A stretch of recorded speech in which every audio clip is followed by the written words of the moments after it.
friends, there are many instances when religion is used to hide behind hate, and unfortunately, we bear witness to one of those instances today as we speak out against the Reverend Jeremiah Wright, who has come here to Miami, Florida at the behest of a church. Given the fact that Reverend Wright was once the spiritual advisor of now President Barack Obama, his bigoted speech has been widely reported in the media and has reached the majority of the American masses, turning Wright into a household name. Reverend Wright has a number of targets that he chooses to lambast, his most famous being that of America.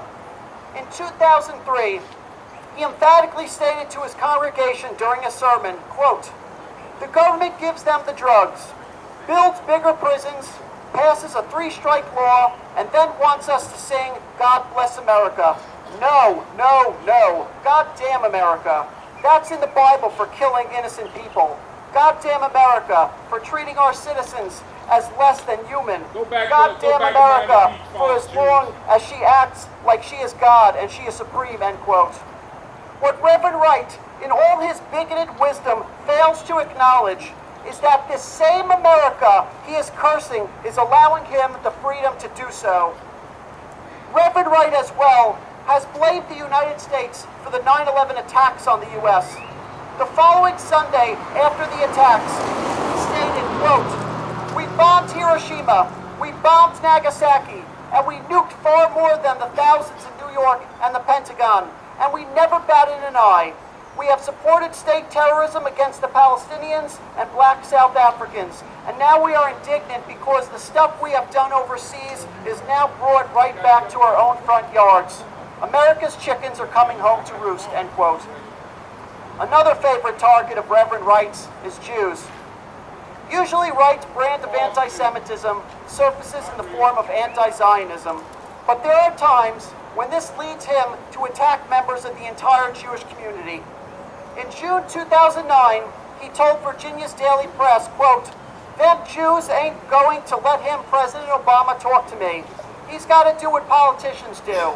And the Jewish vote, the AIPAC vote that's controlling him, that will not let him send representation to the Darfur Review Conference that's talking this craziness on Israel because they're Zionists. They will not let him talk to somebody who calls a spade what it is," end quote. Yet another choice target of Reverend Wright is white people. On Christmas Day in 2007, he stated about Barack Obama and his then opponent, Hillary Clinton, quote, "Barack knows what it means living in a country and a culture that is controlled by rich white people.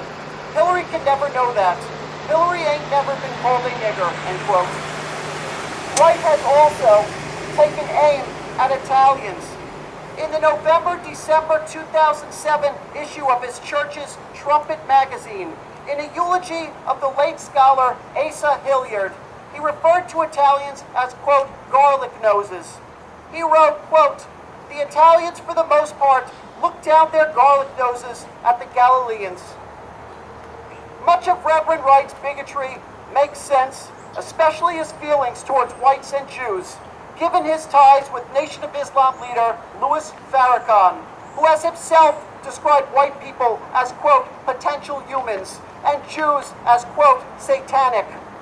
In fact, in March 2007, during an interview, Wright admitted to traveling with Louis Farrakhan to Libya to meet with Libyan President Muammar Gaddafi.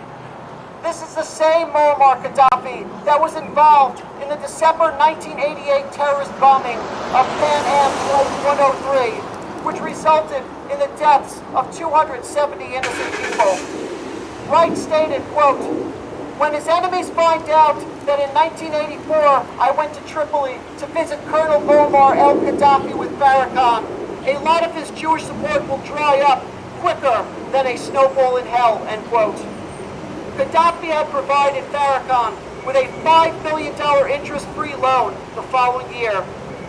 This was not the first terrorist-related leader Reverend Wright would become associated with. In his July 2007 church newsletter, Wright reprinted an article written by Hamas leader Musa Abu Marzouk. It is actions such as these and controversial statements such as those previously mentioned that have forced President Obama to distance himself from Wright, which could not be easy given the fact that he was a member of Wright's church for so many years and that Wright officiated his wedding with First Lady Michelle Obama. President Obama even named a book he had written after a speech made by Reverend Wright titled The Audacity of Hope. But with all of the bigotry that Wright has spread, he probably should have named it The Audacity of Hate instead. Reverend Wright should be condemned for his bigoted statements and actions. Unfortunately, though, he is getting a forum to spew his hate today as the featured speaker here in Miami, Florida, at the Church of the Open Door for the church's annual Amistad Sunday. The Amistad was the name of a ship traveling from Cuba to the U.S. in 1839, carrying a cargo of Africans who had been sold into slavery in Cuba. Following the mutiny, the slaves sought freedom. It is ironic that this church in front of us would bring a racist and bigot such as Jeremiah Wright to speak at such a function celebrating freedom from racism. Reverend Wright's type of bigotry should never be embraced by anyone. It should be shunned and exposed, as we are doing here today.